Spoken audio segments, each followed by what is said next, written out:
అందరికీ నమస్తే అండి.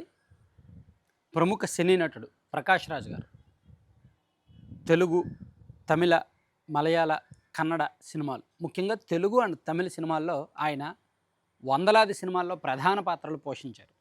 సో కొన్ని పాత్రలకు ఆయన జీవం పోశారు. ఆయన లేకపోతే ఆ క్యారెక్టర్ లేదు అనేంతగా జీవించి నటించారు. సో ఎన్నో పాత్రలకు వన్నె తీసుకొచ్చారు గడిచిన 35 సంవత్సరాల నుంచి కూడా. సో ఆ ప్రకాష్ రాజ్ గారిని సినిమాల నుంచి బ్యాన్ చేయడము అంటే ఒక పెద్ద సాహసోపేత నిర్ణయమే. మరి ఆ నిర్ణయం ప్రొడ్యూసర్స్ కౌన్సిల్ అండ్ సినీ రంగాలు తీసుకుంటాయా లేదా అంటే తీసుకునే అవకాశాలు అయితే ఉన్నాయి. దానికి కారణం ఏంటంటే ప్రకాష్ రాజ్ గారు ఈ మధ్య ఒక కామెంట్ చేశారు. సో రామాయణాన్ని వక్రీకరిస్తూ శ్రీరాముడు నార్త్లో ఉండేవాళ్ళు, శ్రీరాముడు లక్ష్మణుడు వాళ్ళు సౌత్కి వచ్చారు. సౌత్లో రావణుడు తోటకు వెళ్ళారు, పండ్లు తిన్నారు. సో అది రావణుడు ఏమో ఇక్కడ ఉండే గిరిజనుడు శూర్పణఖ చూసి రావణుడికి కంప్లైంట్ చేస్తే పర్లేదు తింటే తిన్నే ఆకలితో ఉన్నాడని చెప్పి ఏదో సమ్ సిల్లీగా చాలా అంటే ఒక తరహా కామెంట్ చేశారనమాట. వెటకారంగా సిల్లీగా కామెంట్ చేశారు. అవి హిందూ భక్తుల్లో విపరీతమైన ఆగ్రహం తెప్పించాయి.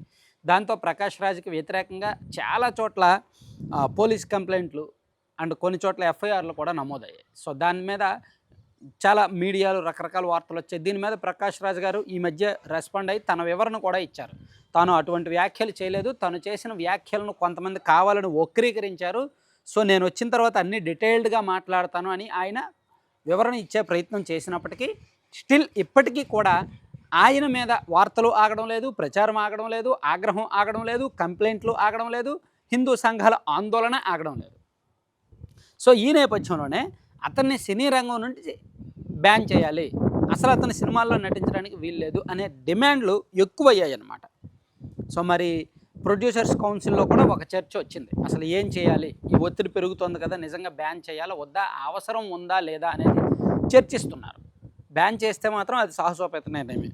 గతంలో కూడా ప్రకాష్ రాజ్ గారిని పలు సందర్భాల్లో బ్యాన్ చేశారు. కొన్ని కంప్లైంట్స్ వచ్చినప్పుడు 1 సంవత్సరం 2 సంవత్సరాల పాటు తాత్కాలికంగా బ్యాన్ చేశారు. ప్రవర్తన అండ్ డైరెక్టర్లతో ఉన్న వివాదాలు, ఆ షూటింగ్కి ఆలస్యంగా రావడం, మాట తీరు, వైఖరి ఈ కారణంగా ఒక 6 సార్లు ఇప్పటి వరకు ఈ 35 ఏళ్ళలో ఆయన్ను 6 సార్లు బ్యాన్ చేసి మళ్ళీ తీసుకున్నారనమాట. సో ఇప్పుడు ప్రస్తుతానికి ఆయన చేసిన విమర్శల కారణంగా, రామాయణం మీద చేసిన విమర్శల కారణంగా కొన్ని చోట్ల కేసులు నమోదయ్యాయి.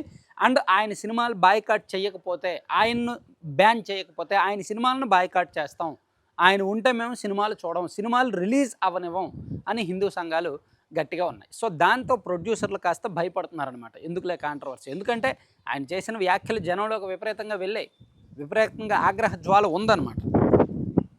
సో అధికారికంగా బ్యాన్ చేసే ఇదైతే లేదు, బ్యాన్ చేయకపోతే బాయ్కాట్ చేస్తామంటున్నారు. బాయ్కాట్ చేస్తే మళ్ళీ ప్రొడ్యూసర్లకు నష్టం.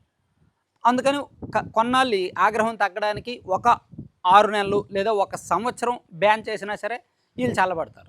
ఆ తర్వాత ఏముంది, ఒక 3 నెలల తర్వాత 6 నెలల తర్వాత ఆ నిషేధం ఎత్తివేయచ్చు, మళ్ళీ తీసేసుకోవచ్చు. అప్పుడు మొత్తం ఈ ఇష్యూ డైవర్ట్ అయిపోద్ది కాబట్టి. సో ప్రస్తుతం మాత్రం ఆ ఒత్తిడి ఉంది కాబట్టి సినీ రంగాల నిర్ణయం తీసుకునే అవకాశం పరిశీలిస్తున్నారు. మరోవైపు ప్రకాష్ రాజ్ కూడా దీని మీద లీగల్గా ఫైట్ చేయడానికి రెడీ అవుతున్నాడు. తన మీద ఎక్కడెక్కడైతే కేసులు పెట్టారో వాటన్నింటినీ నేను లీగల్గా ఎదుర్కొంటాను, నేను ఏ తప్పు చేయలేదు, నేను అటువంటి మాటలు మాట్లాడలేదు, నా వ్యాఖ్యలను పూర్తిగా వక్రీకరించారు, నేను వచ్చిన తర్వాత అన్నిటికీ అందరికీ సమాధానం ఇస్తాను, అప్పటి వరకు ఓపిక పట్టండి అని ఆయన చెప్తున్నప్పటికీ ఫిర్యాదులు ఆందోళనలు ఆగడం లేదన్నమాట. Thank you.